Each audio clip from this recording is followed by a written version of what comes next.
A paz do Senhor Jesus, irmãos. No vídeo de hoje eu quero falar sobre sonhos e visões.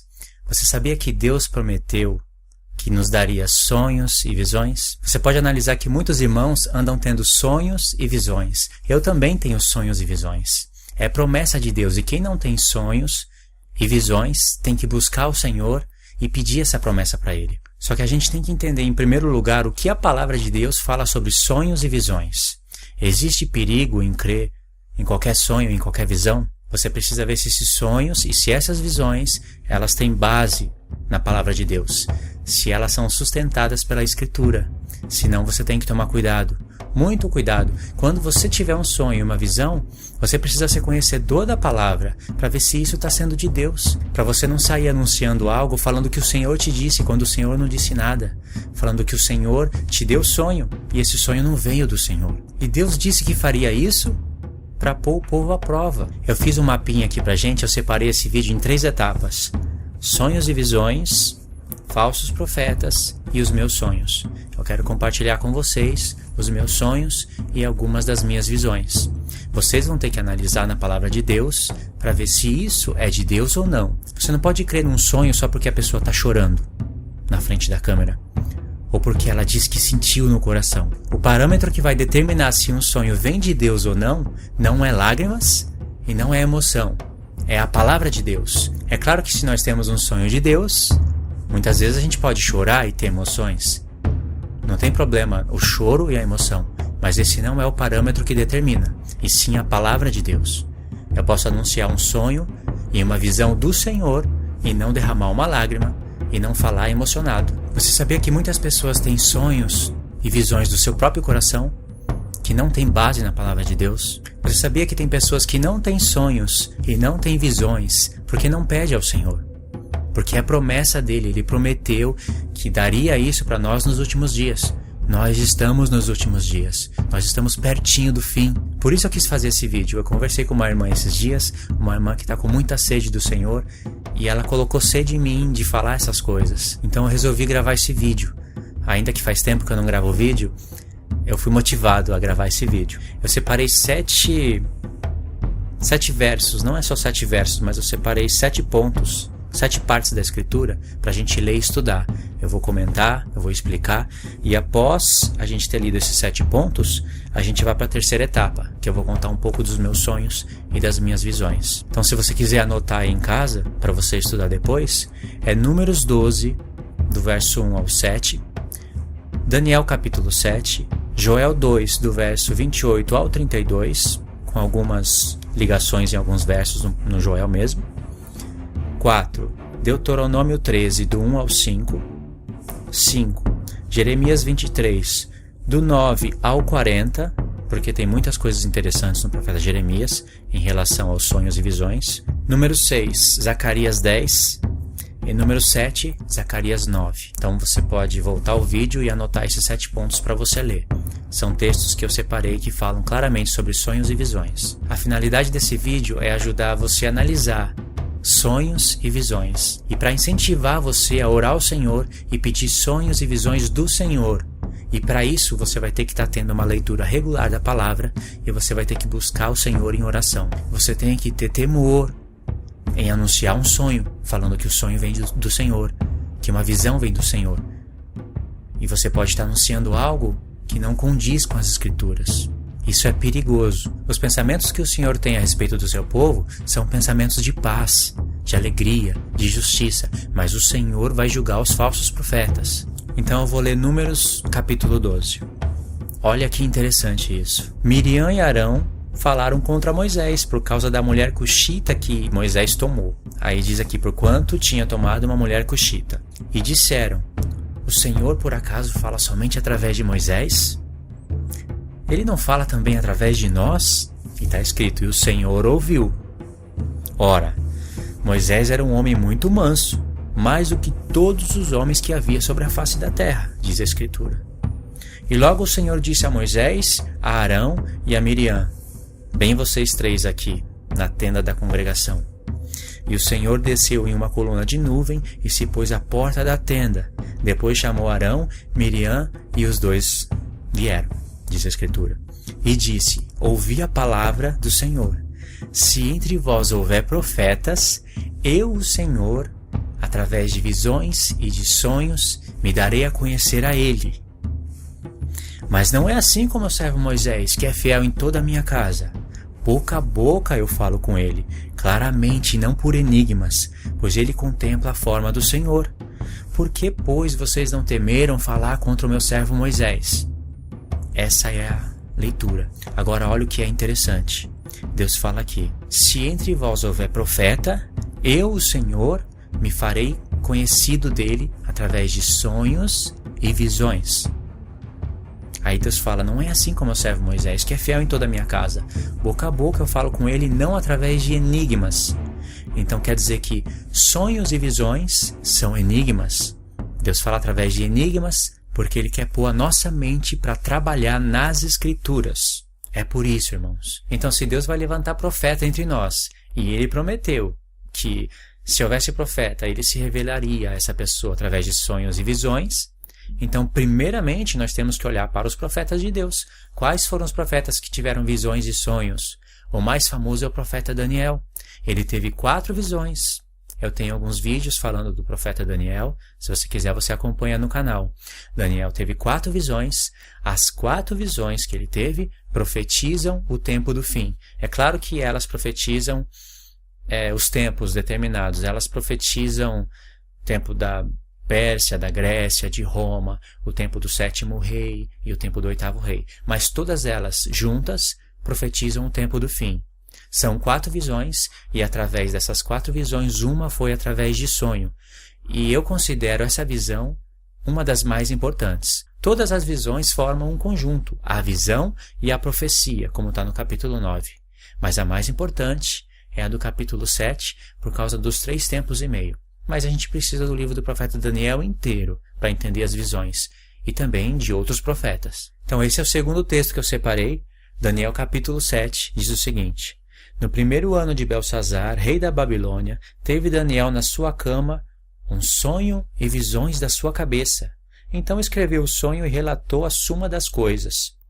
Então ele diz que Daniel é um profeta, e Daniel teve sonhos e visões. E o que o Senhor prometeu?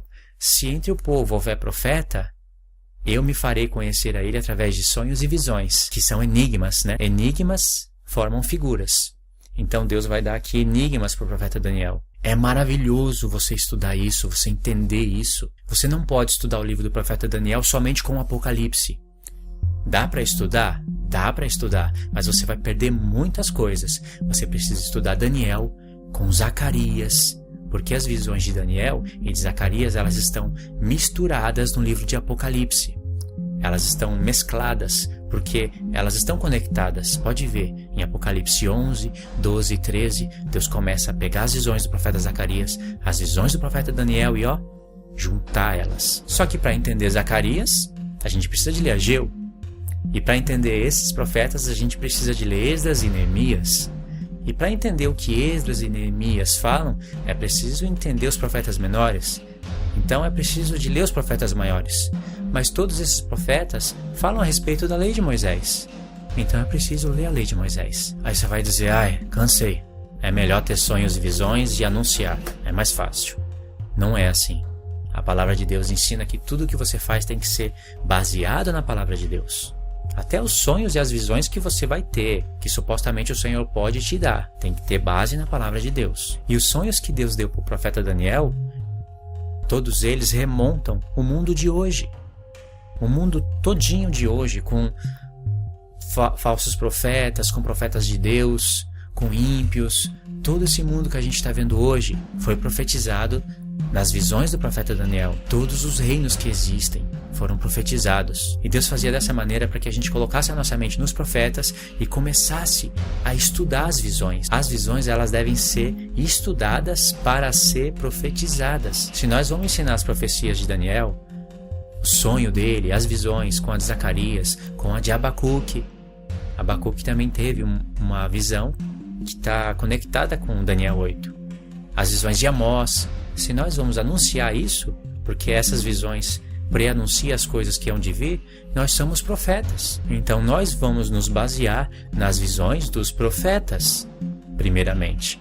É claro que Deus vai nos dar nossas próprias visões, os nossos próprios sonhos, mas eles não vão estar diferentes do que os profetas anunciaram. Por exemplo, se você tem uma visão de arrebatamento secreto, Daniel também teve visão e sonho, e não anuncia o arrebatamento secreto. Se você fecha o livro do profeta Daniel e abre só a carta de Paulo, você pode pregar arrebatamento secreto com muita dificuldade, mas você pode, porque pelas cartas de Paulo ele reprova isso. Ele reprovaria se estivesse hoje aqui. Mas se você abrir o livro do profeta Daniel, você vai encontrar as cartas de Paulo e você jamais vai poder anunciar arrebatamento secreto. Quanto mais dizer que o Senhor te deu sonho de arrebatamento secreto. Você quer ser um profeta de Deus ou um falso profeta? Eu não estou dizendo que as pessoas que tiveram sonho do arrebatamento secreto e estão falando isso vão perder a salvação. Porque ainda que essas pessoas fazem isso, e se isso está errado, e se elas têm um coração voltado para o Senhor, Deus vai dar tempo para elas se arrependerem. Deus vai colocar pessoas na frente delas para mostrar para elas que elas erraram e elas vão ter que admitir o erro. Deus é misericordioso e Ele nos dá tempo de arrependimento. Principalmente se muitas pessoas estão crendo nas nossas mentiras que nós pensamos que é verdade. Isso é coisa séria.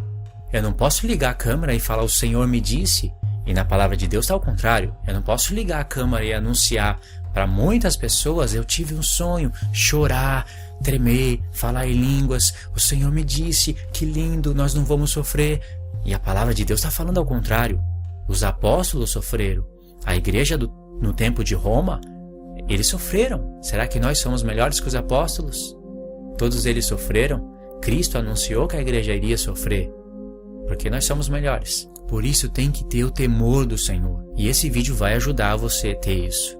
Com certeza. Continue assistindo. Então, no verso 1, no texto número 1, eu disse para vocês que Deus prometeu que se iria ter profeta no meio do povo e iria se revelar esse profeta através de sonhos e visões, que são enigmas. Então a gente pode ver que realmente Deus levantou o profeta Daniel e deu visões para ele. E uma delas foi através de sonho, que preanuncia o futuro, que nós vamos anunciar após ter estudado. Mas agora nós vamos ler o terceiro texto e nós vamos ver que Deus prometeu que iria dar sonhos e visões para os seus servos. Não somente nós iríamos profetizar as visões dos profetas, os sonhos dos profetas, mas também Deus iria nos dar sonhos e visões. E todo sonho e visão tem que condizer com a palavra da verdade. Tem que estar conectado com o sonho de Daniel, com as visões de Zacarias, com a visão de Abacuque. Não pode estar ao contrário. Tem que condizer com a visão de Amós. Isaías teve visão, então nós vamos ler Joel, capítulo 2, a partir do verso 28. Eu vou fazer a leitura do texto. E acontecerá depois que derramarei do meu espírito sobre toda a carne. Vossos filhos e vossas filhas profetizarão, os vossos anciãos terão sonhos, os vossos jovens terão visões. Sonhos e visões. E também sobre os servos e sobre as servas naqueles dias derramarei o meu espírito. Derramar. Presta atenção nisso. E mostrarei prodígios no céu e na terra, sangue, fogo e colunas de fumaça. O sol se converterá em trevas, a lua em sangue, antes que venha o grande e terrível dia do Senhor. E há de ser que todo aquele que invocar o nome do Senhor será salvo, pois no monte Sião e em Jerusalém estarão os que escaparem, como disse o Senhor, e entre os sobreviventes aqueles que o Senhor chamar. Está vendo essa expressão aqui? Antes que venha o grande dia do Senhor.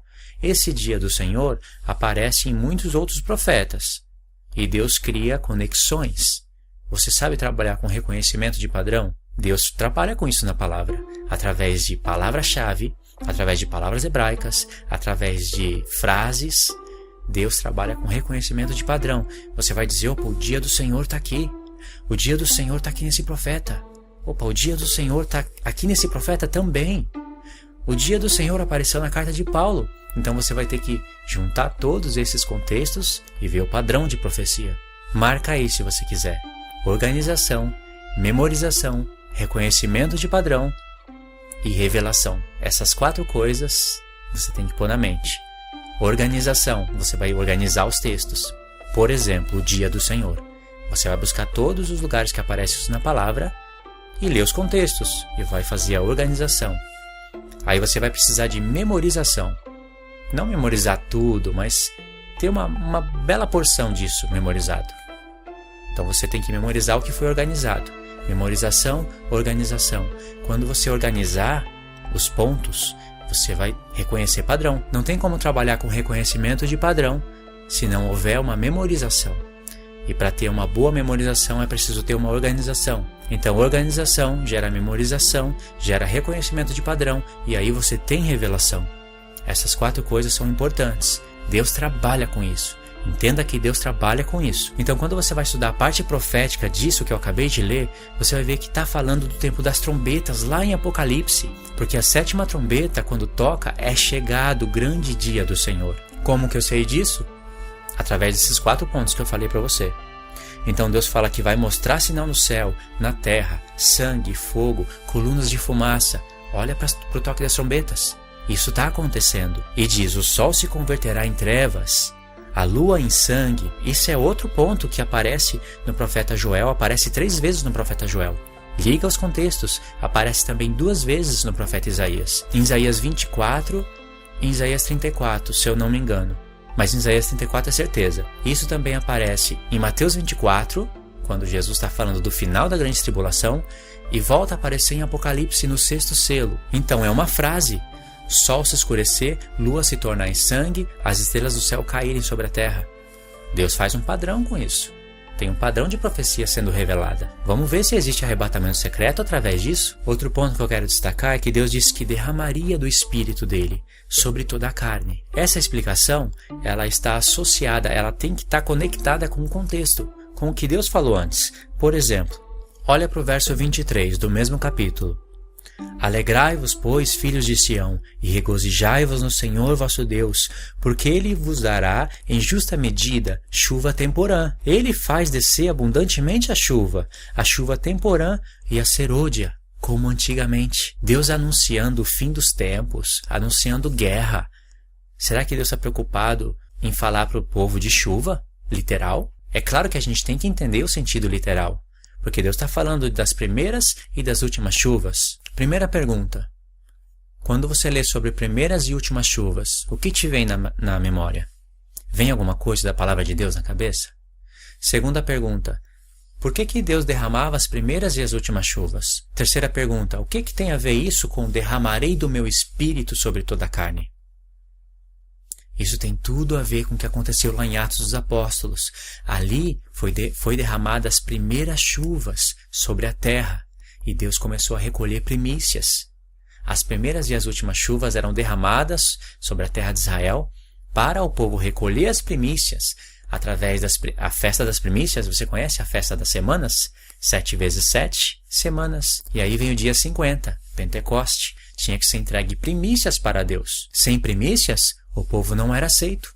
Por isso que Cristo, as primícias, que Paulo escreve em 1 Coríntios 15, e as primícias fala de Cristo, mas também fala de nós, no plural, Cristo, as primícias. Através dele nós somos aceitos. As primícias, no sentido literal das festas, dava justiça para o povo, alimentava os pobres, as viúvas e os necessitados, e das primícias sairia o dízimo. O dízimo. Você está falando que Cristo e a igreja são as primícias? É o dízimo?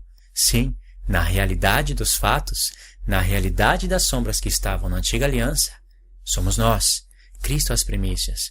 Se o sumo sacerdote não pegasse o feixe das primícias, 12 feixes, cada um representando uma tribo, e não fizesse aquela oferta de movimento diante do Senhor, o povo não seria aceito, e teria que ser todos os anos. Mas Cristo, quando ressuscitou dos mortos, foi apresentado diante do Senhor, e nós fomos aceitos uma vez por todas, porque ele foi apresentado diante do Senhor uma vez por todas. Aí você pode dizer, Luiz, você não ia falar de sonhos e visões?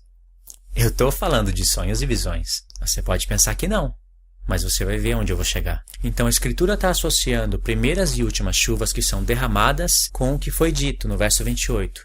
Derramarei do meu espírito sobre toda a carne. As primeiras chuvas, a chuva temporã, foi derramada no tempo de Atos dos Apóstolos. As últimas chuvas serão derramadas em Apocalipse 11, sobre as 2 testemunhas.